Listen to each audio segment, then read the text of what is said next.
Assalomu alaykum hurmatli do'stlar, azizlar.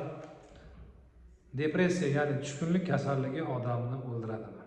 Azizlar, depressiyani o'zini belgilari bor. Depressiyani aniqlash uchun turli xil anketalar bor, klassifikatsiya, diagnostik kriteriya, ya'ni tashxis qo'yish mezonlari bor. Depressiya natijasida inson qiynaladi, azoblanadi, ishidan ayrilishi mumkin, hatto oilasidan ayrilishi mumkin. Ammo depressiyaga uchragan inson aynan shu kasallikka uchragani uchun o'lib qolmaydi. Ya'ni insonni bu kasallik o'ldirmaydi ekan, lekin nihoyatda yashash tarziga zarba beradi, ya'ni yashash sifatini kamaytiradi. Depressiyaga uchragan insonlar eng avvalo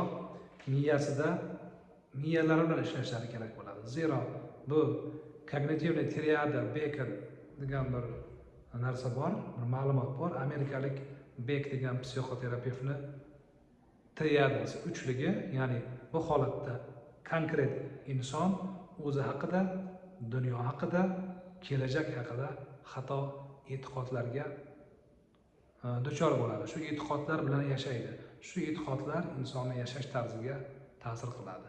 Shu e'tiqodlar natijasida odam ishlay olmaydi, harakat qila olmaydi, erlik qila olmaydi, ayollik qila olmaydi, farzandlik qila olmaydi. Tushunyapsizmi? Endi azizlar, depressiyani davolayman deydigan mutaxassislar ko'p. Siz mutaxassisni tanlang, bu sizning huquqingiz. Faqat tanlashdan oldin men shu mutaxassis bilan ishlashga tayyormanmi yoki yo'qmi? Zero men tayyor bo'lmasam, professor bo'lsa ham yordam bera olmaydi degan ma'noda tayyorlanish kerak. Keyin jismoniy harakatni ko'paytirib, asta-sekin insonlarga kirishib, doktor nazoratlarini bajarib yursangiz, kasallikdan qutulasiz. Kasallikni o'rta davrda, o'rta darajali depressiyada va og'ir darajali depressiyada dori iste'mol qilish tavsiya qilinadi va bu dorilar uzoq muddat davomida ichiladi. Rahmat.